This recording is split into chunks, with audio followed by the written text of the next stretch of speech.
Morning, everybody. How y'all doing? This is the first Meet the Fed panel that we've had at BlackHat. We've been running DEF CON at DEF CON for, I guess, about 6 or 7 years in the last 10. We had a kind of hiatus in 2002 and 2003 because the feds were busy. Kind of what we're going to do this morning is we're going to talk a little bit about the OODA loop, and we'll explain what that is. And then we've got multiple agencies represented. We even went international this year. We have Jason Beckett from the Sydney Police Department in Australia. And what we're going to do is I'm going to do a quick bio on each person and give them a couple of minutes to make an opening statement. And then we're just going to open it up to questions from you guys. And I'm hoping the questions will be a lot more civil than what we're going to get at DEF CON tomorrow. So the OODA loop was basically a little bit of history on the OODA loop. There was a fighter pilot back in the 70s, Colonel John Boyd, and he came up with this strategy for pilots that basically said that if you could observe your enemy, orient yourself, and decide what to do and act before they could, you had a much greater chance of surviving in a lethal environment. We think that this OODA loop theory actually applies to what we do in defending our networks. So now we're going to start with the bio. So we'll start at the far end, work ourselves around. Jason Beckett is the director of the State Electronic Evidence Branch of the Special Services Group of the New South Wales Police Department, Sydney, Australia. Former inspector with Special Services Group before moving to the corporate world as a director of forensics for a multinational, so you became a godless contractor. That's right. 2003, he was invited back to South Wales Police Force. Why? You had wood on somebody? And now he holds numerous qualifications, computer science, engineering, forensics, and a PhD in forensics computing. Ovi Carroll. Ovi Carroll. I've known Ovi for a long time. He's a veteran of this panel. He's currently the director of the Cybercrime Lab at the Department of Justice Computer Intellectual Property Section. And prior to that, he has 20 years law enforcement experience. He started out with OSI, Air Force Office Special Investigations, as a computer crime investigator. Retired and went to the U.S. Postal Service, Office of Inspector General. So welcome, Ovi. And Tim Fowler, Naval Criminal Investigative Service Special Agent. He's a Marine Special Agent. Didn't know the Marines had special agents. So, okay, no comment. Tim is an active duty Marine Special Agent, worked as a cyber agent for Naval Criminal Investigative Service Cyber Department in D.C. For the last 6 years. Tim has 19 years active duty service in the U.S. Marine Corps, and he's done lots of things there. But what's really cool is Tim is also was awarded the Bronze Star with a Combat Valor device by the Secretary of the Navy for media exploitations in the war effort in Iraq. So thanks for that, Tim. Andy Freed, our favorite agency, IRS. Andy is a senior special agent with the Treasury Inspector General for tax administrations. Anybody want to, how many of you underreported your taxes last year? Okay, we've got one back here. Okay. During his 17-year career with Treasury, he was credited with developing the agency's computer investigative specialist program. And I met Andy back in 1986 while he had just stopped working for Kennedy Space Center, where Andy wrote the first forensic tools that everybody in the world in law enforcement used. They didn't work real well, but it was the only thing we had. But he was the first to write forensic software. Bob Hopper, National White Collar Crime Center, old friend, real old, you can tell by his hair.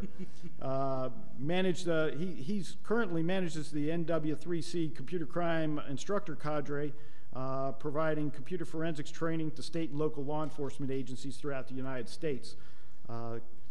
Prior to that, he just retired from the Arizona Department of Public Safety after 37 years in law enforcement. You're an old son of a bitch, aren't you? I'm so old. Damn. It's scary.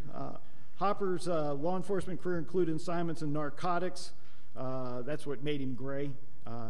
Air smuggling, white-collar crime, organized crime, and he developed and managed the Arizona Department of Public Safety's computer forensics lab.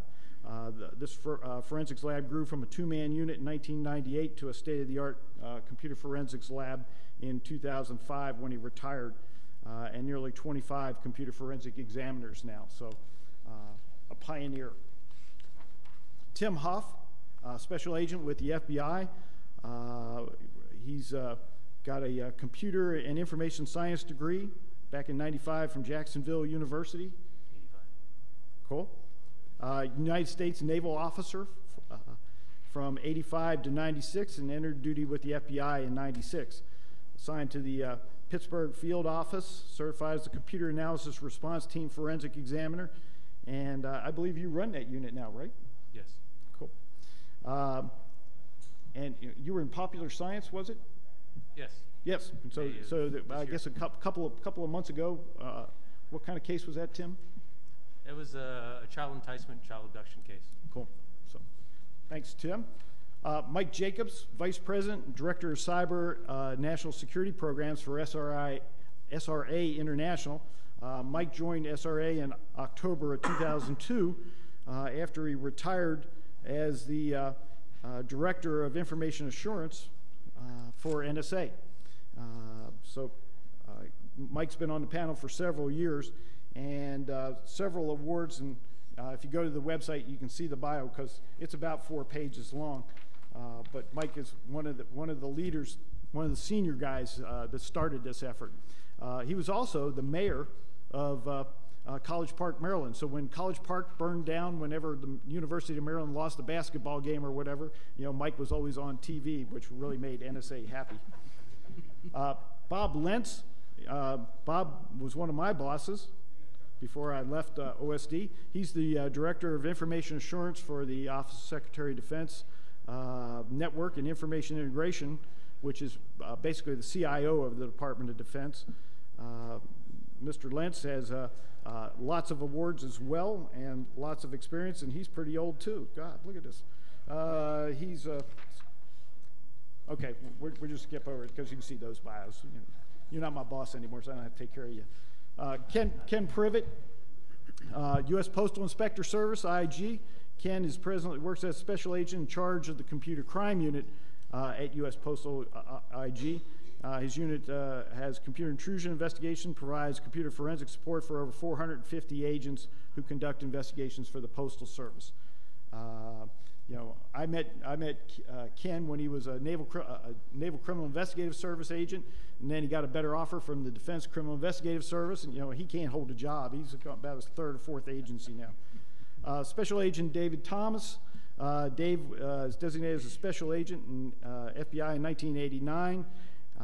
After completing a dozen years as a supervisor in leadership roles, violent crime, domestic terrorism, and in national infrastructure protection.